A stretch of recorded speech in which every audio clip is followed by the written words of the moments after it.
మాకంటూ సరిగ్గా ఒక ఫెసిలిటీస్ అనేవి మేము వచ్చేసి ఒక పాస్ట్ 2.5 years అవుతుంది. మేము ఇప్పుడు ఆల్రెడీ 3rd year, మేము ఇప్పుడు 5th సెమ్లో ఉన్నాం.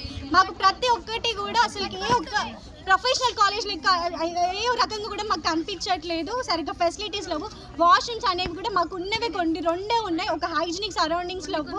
మాకు ఫుడ్ కూడా సఫిషియెంట్ లేదు. First of all dormitories. ఎందుకు ఇదంతా అంటే మాతో పాటు డిగ్రీ వాళ్ళు కూడా ఉన్నాం. ఇక్కడ మా మోటివ్ అనేది డిగ్రీ వాళ్ళని సపరేట్ చేయాలని కాదు, కానీ మాకంటూ ఒక నెసెసిటీస్ లేవు. ఫెసిలిటీస్, ఒక లైబ్రరీ అనేది లేదు. ఒక ఆన్లైన్ లైబ్రరీ కానీ లేకపోతే మాకంటూ ఒక ల్యాప్టాప్స్ కానీ ఒక సర్చింగ్, మాకంటూ ఒక సోషల్ నాలెడ్జ్ ఉండాలి కదా సార్. ఇప్పుడు మేము ఇప్పుడు ఆల్రెడీ 3rd year, ఇంకా 2 years తర్వాత మేము బయటకు వెళ్ళిపోతాం. బయటకు వెళ్ళిపోయిన తర్వాత మేము కేవలం ఉన్న ఒక బుక్స్ నాలెడ్జ్ తోటి మేము ఏమని చేయగలుగుతాం?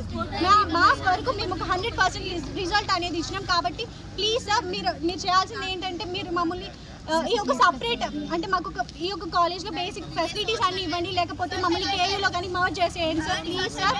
అండ్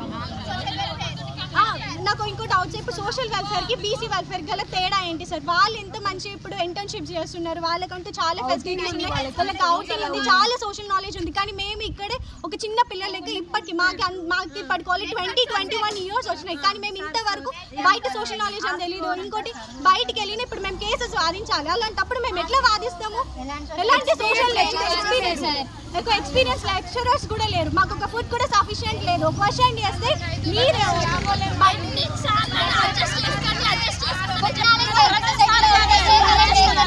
క్వశ్చన్ చేస్తే మీకేం రైట్ ఉందని చెప్పేసి గెట్ అవుట్ అని చెప్పేసి ఇట్లాంటి డైలాగ్స్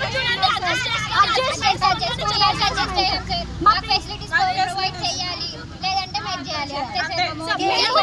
చాలా అడ్జస్ట్మెంట్ అవుతూ వచ్చాం సార్. మా ప్రిన్సిపల్ సార్ మాకు చాలా ఫెసిలిటీస్ అంటే మాకు తినడానికి తిండి లేకపోయినప్పుడు మాకు సార్ రోజు మీద ఉన్నాయి సార్. ఎంత అంటే అసలు సార్ మాకు లైబ్రరీ కోసం కానీ ఎన్ని లెటర్స్ రాశారు, కానీ ఏ ఒక్క రెస్పాన్స్ లేదు.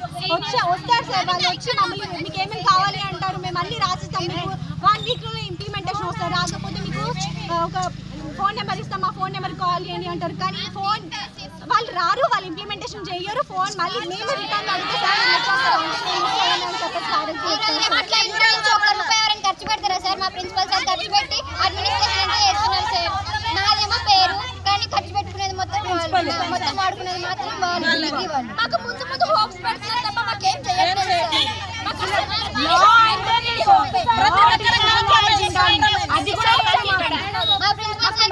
ఒక డెవలప్మెంట్ చేయాలి, ఒక స్టేజ్ తీసుకోవాలని ఉంది, కానీ వెనక నుంచి ఎలాంటి సపోర్ట్ లేదు. మాట ఇవ్వడం తప్ప చేయడం లేదా సార్? మాకు మా కాలేజ్లో ఫెసిలిటీస్ అనేది ప్రొవైడ్ చేయాలి. ఆ ఫెసిలిటీస్ ప్రొవైడ్ చేయకపోతే ఈ కాలేజ్ తీసుకెళ్ళి మర్జ్ చేయండి సార్, అది అంతే.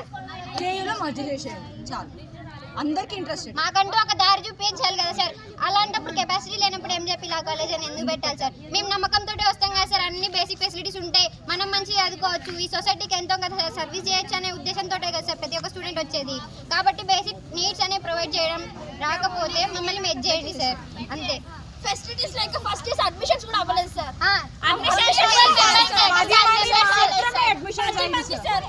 ఈ ఒక కాలేజ్